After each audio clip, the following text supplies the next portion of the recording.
मेरा नाम दानिश है और मैं दिलशाद गार्डन दिल्ली से। और आज की मेरी अपॉइंटमेंट थी। मैं अपना हेयर ट्रांसप्लांट कराया और आज कराने के बाद मैं आपके सामने हूँ और मैं फुल कॉन्फिडेंस के साथ साथ आ चुका हूँ, क्योंकि पहले मेरे सर पर एक भी बाल नहीं था और आज ट्रांसप्लांट कराने के बाद मैं बिल्कुल भी नाराज़ या मदहोश नहीं हुई। इस बात से हूँ कि मेरे अब बाल आ चुके हैं और ट्रांसप्लांट बहुत अच्छा किया, जिग-जैग किया, नेचुरल हेयर लाइन के साथ किया।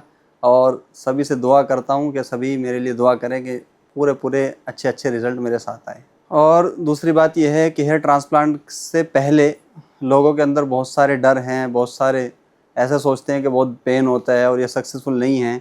लेकिन मैं कराने के बाद बिल्कुल ये 100% श्योर करके कह सकता हूँ कि ट्रांसप्लांट एक अच्छा तरीका है और इसी से ही बाल वापस आ सकते हैं। और जो सोच है कि पेन होने वाली, बिल्कुल नहीं हो सकता। नेचुरल हेयर लाइन मिलती है, नेचुरल बाल मिलते हैं, वे बढ़ते भी हैं, उन्हें आप कटवा भी सकते हो, कटिंग भी करा सकते हो। हर चीज़ बिल्कुल नेचुरल है। वो आप ही के बाल निकाल कर एक जगह बदलते हैं जिसका नाम ट्रांसप्लांट है और बिल्कुल नेचुरल तरीके से होगा। और दूसरी सोच ये है कि हेयर ट्रांसप्लांट में सबसे ज़्यादा पेन का एक इशू है कि पेन बहुत होता है। मैं तो कहता हूँ पेन सिर्फ इतना है कि जब तक आपको एक निडल जितना, जैसे एक सुई चुभो दी हो, सिर्फ इंजेक्शन लगाया हो, इससे ज़्यादा कोई पेन ही नहीं है। पूरे का पूरा तकरीबन मेरी 2 दिन सर्जरी चली, कल और आज मैं फ्री हुआ हूँ। बिल्कुल भी पेन का कोई नाम ही निशान नहीं रहा। और यहाँ का स्टाफ, यहाँ के डॉक्टर बिल्कुल हर तरीके से बीच बीच में फीडबैक लेते रहे, मेरे बारे में पूछते रहे। मैं बिल्कुल ठीक ठाक अपने आप में, बिल्कुल ऐसा जैसे नॉर्मल बात करता रहा और मेरी सर्जरी होती रही।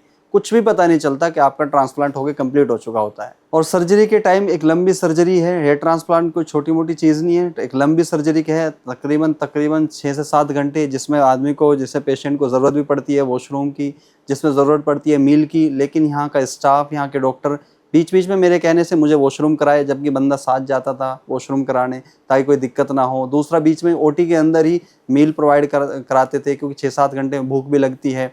और बीच बीच में जो इनका मेन हेड ऑफिस है, फीडबैक के लिए कॉल भी आती थी, वीडियो कॉल भी आती थी कि कोई दिक्कत ना हो, पेशेंट को दिक्कत ना हो। डॉक्टर और सब साथ, बिल्कुल अच्छे तरीके से सब साथ रहे और सारा काम अच्छे तरीके से हुआ। अब हेयर ट्रांसप्लांट के बाद यहाँ के डॉक्टर ने मुझे बार बार, मैं घर गया, जैसे मान लो एक दिन पहले घर गया तो सुबह के टाइम मेरे पास कॉल आया, मैसेज आया कि अब आपको क्या करना है।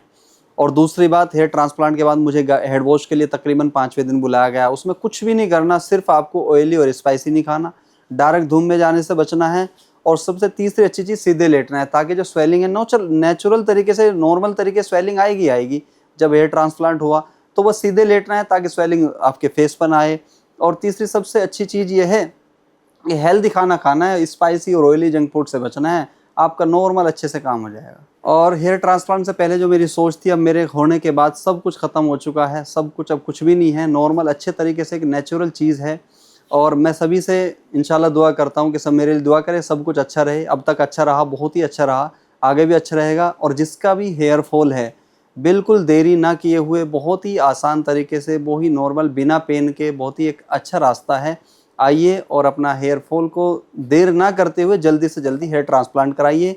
अब मेरा 5th डे हेड वॉश होगा। हेड वॉश के बाद मैं 1 महीने बाद दोबारा PRP के लिए आऊँगा।